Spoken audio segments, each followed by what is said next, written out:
Welcome to Rice 101, module number 11. My name is Griffiths Atungulu, Director of Hawkins Rice Processing Program. I'm an Associate Professor and Agriculture Engineer. My area of expertise is in grain processing and post-harvest systems engineering. I'm housed in the Department of Food Science with the University of Hawkins System, Division of Agriculture. In this module 11, we are going to look at some of the milled rice physicochemical properties. We are going to look at parameters, especially those that are relevant to rice quality and yield. And then we are going to kind of categorize those into two broad areas. First of all, we're going to look at the physical properties, and then we're going to look at the chemical properties. We are going to look at these properties as they relate to rice milling yields and also rice grain quality.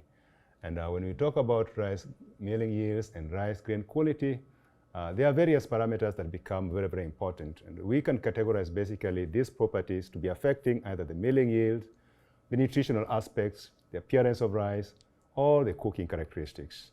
When it comes to milling, of course, we are very interested in maximizing the brown rice yield. We are interested in maximizing the head rice yield as well as the milled rice yield.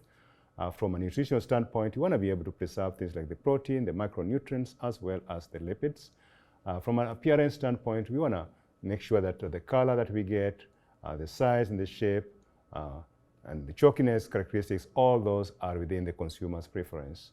And from a cooking standpoint or the functionality standpoint, we want to make sure that some of the parameters that are of importance to the industry, like the gel consistency, the gelatinization, and the apparent amylose content, are all taken into consideration. So to begin with, let me describe some of the physical properties. The first property that I want to describe here is the kernel dimensions. In general, we have long, medium, and short grain rice types.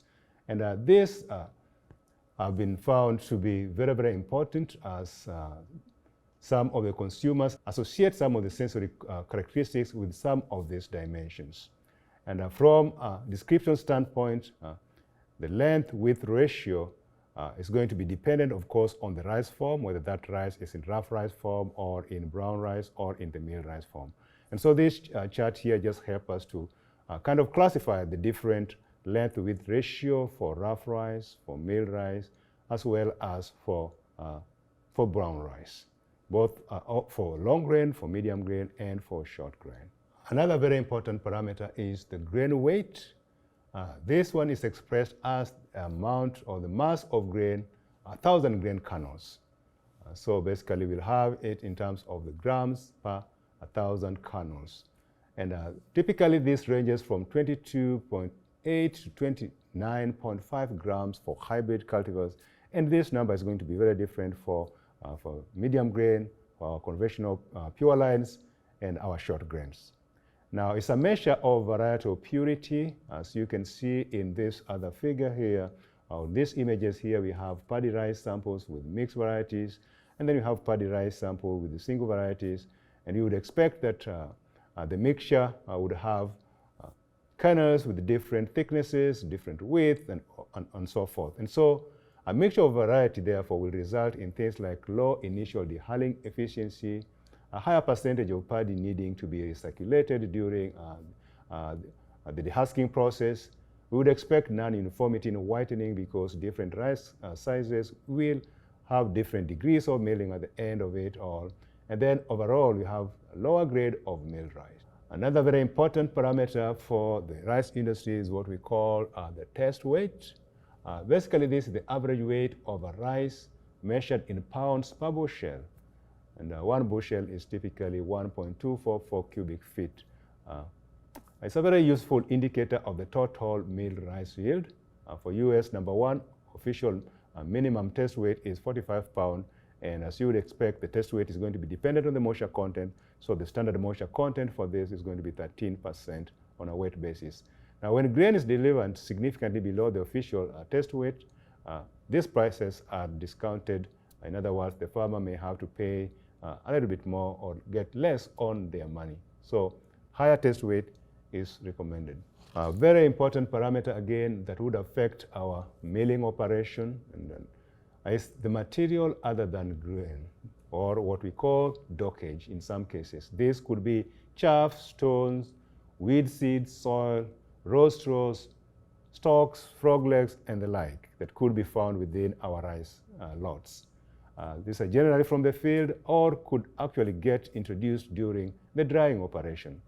Now, excessive amounts of dockage increases the time to clean and process our grain. It reduces the milling yield and the quality of our rice. It increases wear and tear on our milling machinery. Another very important parameter is the density of our rice, or the bulk density, basically, which is the mass of that grain per unit volume. And we have this going to vary for different rice cultivars, medium grains, as well as long grain and short grain will have different densities. And so approximately for medium grain, the density is 1.327 to 1.375 grams per cubic meter. And for rough rice, it's going to be, for our long grain, it's going to be 1.365 to 1.381 grams per cubic centimeter. And so it will increase definitely with moisture content, and varieties differ due to differences in degree of filling of the hull by the caryopsis.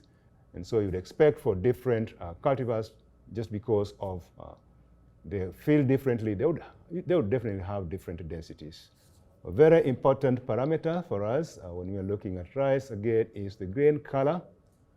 The preferred color for most consumers is the translucent color that is free of chalk. Of course, we have exceptions, which would include waxy rice, where the entire endosperm is opaque, or we have the arboreal rice, where it has a chalky core. The images you see there illustrate some of the variations in color of rice that we can encounter in a typical rice processing scenario. And depending on the consumer preferences, we want to produce rice that is appropriate. Then we have another very important parameter, which is texture of the rice. And this is typically the texture of the cooked rice. It represents what a consumer would feel when they are chewing that rice after it has been cooked. So essentially, the sensory manifestation of the structure of rice and the way that structure reacts to applied force. In the laboratory, we can mimic the process of chewing using a texture analyzer, where we are able to estimate the force that rice can endure during compression over time. And then we can also withdraw the force and see how that rice is elastic in terms of its resistance to the force. And we can generate a figure like what you can see here. And from a figure like this, we are able to understand a lot of the textural properties of rice, its gumminess, its cohesiveness, its adhesiveness, how much force it can take before it breaks, and so forth. Typically, the texture of rice is affected by variety, it's affected by the amylose content, it's affected by the gelatinization temperature, and many other processing factors, which would include how that rice was dried, and how that rice was stored, and so forth. And next, I want to go into description of some of the chemical properties. These are very, very important from a consumer's standpoint, and also from a functionality or processing standpoint. Very important is the protein content of our rice. Rice has one of the lowest protein content amongst most cereals. The protein content of rice ranges from about 6 to 10% the weight of brown rice, and majority of that protein is the glutinate type. That protein can be found in different sections within that rice kernel. So you can see in this diagram here, there's some protein in the germ, there's some protein in the endosperm, there's also some protein in the bran fractions. And so depending on the degree of milling, you can have that protein content varying in your rice samples. Now, the protein content, of course, influences some of pasting properties, as we are going to describe later on, viscosity profiles in particular. Another important chemical property of rice is the amylose content. Rice is composed of starch of two types, that is amylose and amylopectin. And the difference between those two is that the amylose is the straight chain polymer of the D-glucose units, while the amylopectin is the branch chain polymer of the D-glucose units. The The image you see there illustrates what those looks like, at least from a chemistry standpoint. The amylose has got a linear kind of chain, while the amylopectin have the branched chain. Now, the amylose fraction can be affected by environmental factors, especially during seed development. And its content within the rice has been found to also affect the cooked rice texture. Generally, the greater the amylose content, the firmer and less sticky the rice is. There are various classes of amylose groups for rice, and we have what we call the waxy type. We have the low amylose content, we have the intermediate amylose content, and the high amylose content. So our waxy type is 1 to 2% amylose content. The very low amylose content classification will be 10 to 20%. The intermediate amylose content will be 20 to 25% amylose content, while the high amylose content would be 25 to 33% amylose content. Next, I want to describe briefly pasting properties. These, again, are very important to understand when we are cooking rice. They are basically changes resulting from application of heat in the presence of water. This figure here is to help me illustrate what would happen within a starch granule as it is exposed to heat in the presence of excess water. What we expect in simplicity is the starch molecule to absorb moisture. At one point, it absorbs maximum moisture. That starch molecule is going to rupture.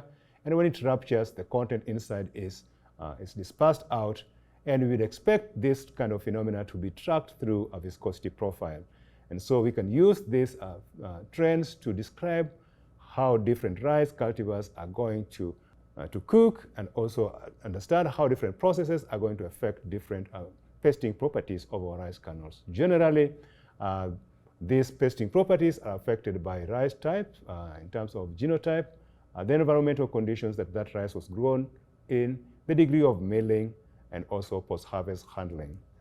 Just to describe some of the properties that we can obtain from a viscosity profile, we have factors like the peak viscosity. We also have factors like the final viscosity, which are very important indicators of different functionality characteristics of our rice. And in the lab, we use a viscosity analyzer, rapid viscosity analyzer, to be able to determine some of these properties. I want to describe some of the properties that we have just seen in that we can get from the pasting characteristics of that rice. First one here is the gelatinization temperature. Again, we describe this gelatinization temperature as the range of temperature in which 90% of starch granules swell and lose their crystallinity, and thus refraction quality. So they basically directly reflects the cooking quality of rice grain in terms of energy and time required for cooking. Cooking is typically determined to have started when the GT has been reached by that rice kernel. At that point, we expect that rice kernel to have lost its crystallinity permanently. So from a classification standpoint, we have low, intermediate, and high GT classes of rice, where for low GT rice, the temperature is between 55 to 69 degrees Celsius. For intermediate GT, the temperature is between 70 to 74 degrees Celsius. And for high GT, the temperature is more than 74 degrees Celsius. Another important parameter for us to learn about is the gel consistency. This is a measure of the tendency of the cooked rice to harden after cooling. And so we expect within the same amylose group, varieties with a softer gel consistency are preferred, and the cooked rice tend to have higher degree of tenderness in that case. A high gel consistency is associated with a harder cooked rice, and this is particularly evident in high amylose rice. There are various categories that we can get, or classifications for rice. We have the hard gel consistencies, where the range is between 26 to 44 millimeters. And again, medium gel consistency is 41 to 60 millimeters, and soft gel consistency is 61 to 100 millimeters. And then there are other properties that are also very important to us from a rice quality standpoint, and that is the loss of solid during cooking, the smell of that rice, and other nutritional properties that we just need to preserve during the cooking process. And this would include things like the vitamin, the minerals, the fiber, the amino acid, and many, many other essential nutritional properties. And so with this, I want to leave you with some references that you can look into to dig more into some of the information that I've perused through this module, and hopefully you can gain more understanding. I want to say thank you very much for you listening, and I look forward to talking to you in the next modules. Thank you.